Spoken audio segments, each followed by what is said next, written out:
Bonsoir à toutes et à tous, ravi de vous retrouver sur 8 Mont Blanc, il est 18 h, c'est l'heure du journal de la rédaction. Voici les titres de ce lundi 25 juillet 2022. Alors que le Tour de France est achevé ce dimanche avec le sacre du Danois Jonas Vingegaard, la Haute-Savoie a elle déjà les yeux rivés vers 2027, date des super championnats du monde de cyclisme que les départements souhaitent organiser. Et ce lundi matin, la candidature haute-savoyarde a officiellement été actée. Et puis nous resterons en Haute-Savoie avec la SPA de Marios qui tire la sonnette d'alarme. Comme chaque été, malheureusement, le refuge haut-savoyard affiche complet. À cette période de l'année, la structure saturée et complète est aujourd'hui aux abois. Reportage dans ce journal. Mais avant de développer ces titres, on a appris par la préfecture de Haute-Savoie ce lundi 25 juillet que le cadavre d'une femelle de bouquetin avait été trouvé le 18 juin dernier sur le versant sud-est du massif des Aravis. Et après autopsie et prélèvement, le laboratoire national de référence de l'ANSES a confirmé la présence de brucellose chez cet animal. À la suite de la découverte, les préfets de Haute-Savoie et de Savoie ont décidé de la mise en œuvre de mesures renforcées de biosécurité par arrêté préfectoral. Nous aurons certainement l'occasion d'en reparler dans nos prochaines éditions. Je vous disais donc en titre, l'Assemblée départementale de Haute-Savoie se rassemblait ce lundi matin à l'occasion de voter plusieurs aides, mais surtout d'évoquer le dossier de candidature du département à l'organisation des championnats du monde de cyclisme UCI en 2027.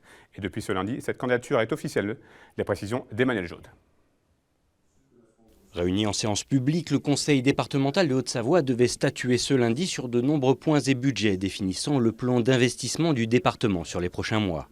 Entre culture, sport et éducation, il a notamment été question de la modernisation de la ligne ferroviaire entre Aix-les-Bains et Annecy. Un chantier de longue date, mais qui s'apprête à devenir concret. C'est un gros dossier puisque c'est un budget de plus de 250 millions d'euros avec des travaux sur 4 ans qui va permettre de doubler cette voie sur une longueur de 5 km. Principalement entre Aix-les-Bains et Levany et après entre la sortie du viaduc du Brassilly et Annecy, la gare d'Annecy. On va également moderniser la gare d'Annecy. Donc c'est 250 millions d'euros, c'est pas rien. On va passer, quand les travaux seront faits, de 42 trains par jour à plus de 70 trains par jour. Donc on va améliorer la desserte et la fréquence donc, de cette liaison pour permettre que les gens utilisent davantage le mode ferroviaire quand ils se déplaceront sur Annecy. Mais le point du jour qui a le plus occupé les élus, c'est l'officialisation de la candidature de la France et de la Haute-Savoie au championnat du monde de cyclisme de 2027.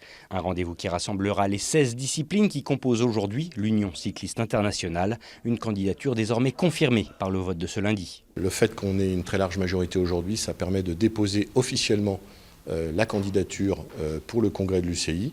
Et l'UCI prendra sa décision le 22 septembre en Australie.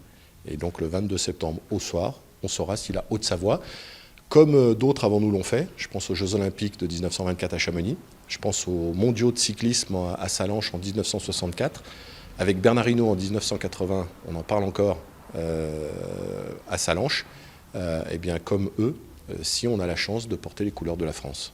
Pour autant, si la quasi-totalité des décisions de l'Assemblée départementale sont adoptées à l'unanimité, quelques discordances ont été à noter sur ce dossier, notamment concernant la rentabilité des structures à construire. Nous savons qu'il y a un certain nombre de vélodromes autour de notre département, à Grenoble, à Genève, Aigle. Donc je ne comprends pas pourquoi on n'aurait pas pu les utiliser. Là, c'est un investissement quand même très important. On est dans un contexte de crise sanitaire, sociale, avec des enjeux de pouvoir d'achat. Et je pense que ce n'est pas la priorité qu'attendent nos concitoyens et les Hauts-Savoyards aujourd'hui. Et j'ai cité l'exemple de la piste de bobsleigh à La Plagne, que le département de Savoie paie encore aujourd'hui. Et moi, j'ai peur que ce type d'investissement coûte très largement aux contribuables hauts-savoyards a posteriori. Reste maintenant à l'Union cycliste internationale de prendre sa décision. Un arbitrage qui sera effectué en Australie en septembre prochain et qui demandera aux élus locaux de défendre leurs aspirations à l'autre bout de la planète. Alors que Fabienne Buccio, la préfète de Gironde, a annoncé ce lundi matin que l'incendie de Landiras était désormais fixé, le Secours populaire français lance un appel à la générosité pour venir en aide aux nombreuses victimes et ainsi abonder le fonds d'urgence. Si vous souhaitez aider, rendez-vous dès à présent sur Internet sur le site du Secours populaire. Et j'ajoute que vous retrouverez cette semaine dans le journal de 8 Mont Blanc un reportage sur des pompiers haut-savoyards qui sont intervenus sur le front des incendies en Gironde.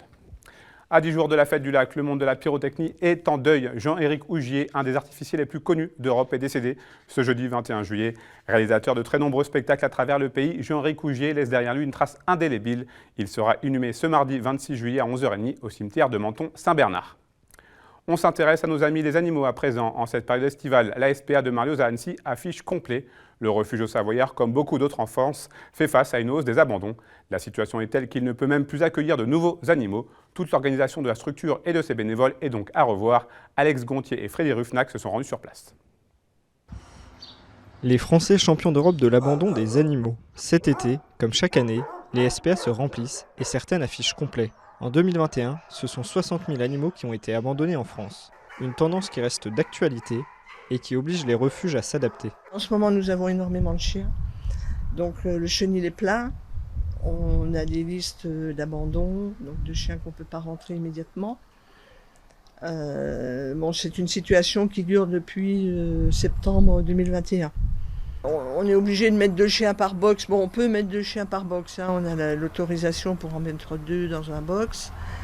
Mais là, vraiment, on est en maximum. On peut pas mélanger tout le temps les chiens parce qu'il y en a qui s'entendent pas, quoi. Le refuge Haut-Savoyard accueille une 50aine de chiens, le maximum de sa capacité. Un fonctionnement à flux tendu pour les employés qui subissent les mauvais comportements de certains. C'est sûr que l'été, il y a beaucoup de gens qui n'adoptent pas parce qu'ils partent en vacances et d'autres qui abandonnent pour plein d'autres raisons. Plus, c'est la saison des chatons, donc il y a beaucoup de chatons récupérés et apportés. Donc c'est vite en saturation. En tout cas pour les chats et les chiens, c'est un autre problème, c'est les gros chiens qui surchargent le refuge. Là, ils sont tous en mode... ils sont complets, alors qu'il n'y a eu aucun abandon. Donc là, le chenil, il est plein. La SPA d'Annecy compte aussi sur ses nombreux bénévoles. D'ordinaire 5 ou 6 présents pour balader les animaux, ce chiffre tombe à 1 pendant l'été.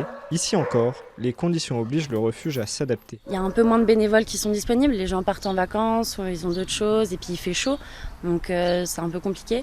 Donc moins de bénévoles, plus de chiens à balader, ça fait des fois des balades plus courtes pour eux. Et on les balade entre 15 et 30-45 minutes, ça dépend vraiment s'il y a du monde qui sont venus. Et les chaleurs. Là, par exemple, quand il y avait des 30 degrés, c'était plutôt 15-20 minutes. Et puis là, maintenant, il n'y en a même pas aujourd'hui, quoi.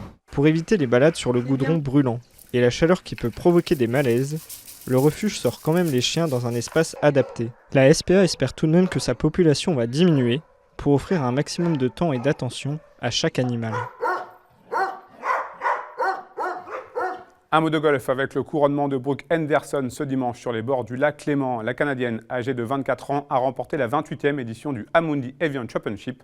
Alors qu'on entendait particulièrement les 4 premières joueuses au classement mondial, Brooke Henderson, en tête depuis le 2e tour, n'a pas flanché au moment de conclure malgré la pression. Elle s'impose finalement avec un score de -17 devant l'américaine Sophia Schubert. Il s'agit là de son 2e succès majeur. Déception pour les Françaises, Perrine Delacour, première Française, termine 54e alors qu'elle était en 13e position avant le dernier tour. C'est la fin de cette édition. Merci à vous pour votre fidélité à l'information sur 8 Mont-Blanc. Merci à toute l'équipe.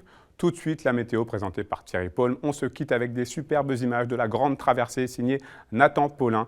Le célèbre Highliner Haut-Savoyard a traversé le lac d'Annecy sur 850 mètres à plus de 50 mètres de hauteur devant près de 25 000 personnes. Comme vous pouvez le voir sur ces images signées Hugo Gonçalves, Bertrand Delapierre et montées par Paul Jeanbrun.